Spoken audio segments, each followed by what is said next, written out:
Macmillan Audio presents Assassin's Revenge by Ward Larsen. Read for you by P.J. Ochlan.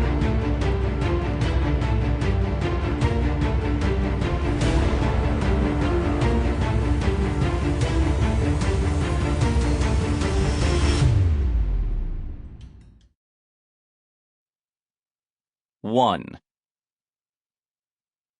The FA-18F Super Hornet threaded between hills at less than 300 feet. Had it been daytime, the craggy terrain would have been a blur, trees and rock rushing past like a Star Wars jump to light speed. As it was, on a clear half-moon night, the hills were no more than fleeting glimpses of shadow in the periphery. It was enough to hold the attention of both the jet's occupants.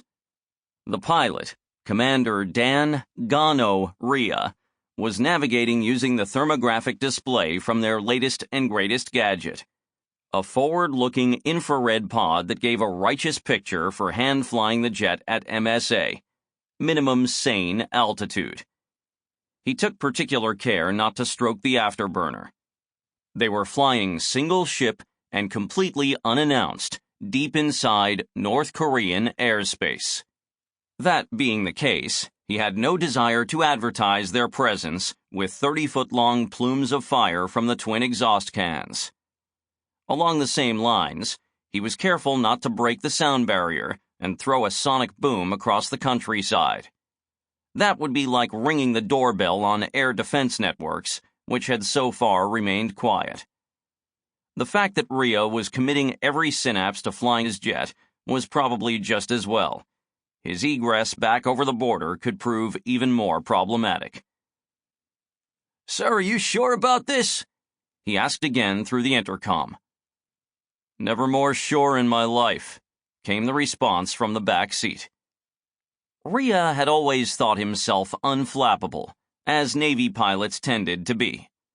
Yet this present situation, to put it mildly, had his full and undivided attention. What mystified him was the guy in back. Rhea was sure he wasn't an aviator, yet he seemed infused with a surreal calmness. His voice was more level now than when they'd been standing next to the briefing room coffee pot. His words were perfectly focused, his responses clear and succinct. Whoever and whatever he was, the guy was in a zone. Commander Rhea didn't even know how to address his stand-in weapons system operator. As far as he knew, the man wasn't a military officer. But he definitely had clout, more than any admiral Rhea had ever seen. The Air Wing commander had given explicit orders. Give him anything he wants. Emphasis on anything. Unfortunately, what he wanted, and hadn't mentioned until after they were airborne, seemed like a death wish. Rhea wished he had more time to think about it. More time to weigh the risk-reward balance of a maneuver that was going to put his career on a fast track. Whether it was to aviation legend or Leavenworth, he had no idea. But then it was probably for the best. In the dead of night, at 200 feet above the ground at 550 knots, there was no time to dwell on his next fitness report. He couldn't avert his eyes from the terrain display for more than a second. He stole the occasional glance at the map. A momentary cross-check of airspeed and the time-to-target clock.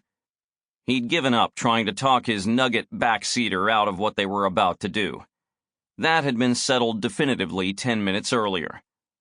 Rhea's eyes flicked again disbelievingly to the standby compass on the far right side of his instrument panel. It was no longer functional. A bullet hole dead center. 90 seconds, Rhea announced. "We're gonna pop up now. Slow to the speed we briefed." "Do what you have to, Commander." "Double-check that lever." A pause. "Norm position confirmed." "Okay," Rhea said, because what else could he say? 30 seconds. He pulled the throttles to idle, and the aircraft began to decelerate.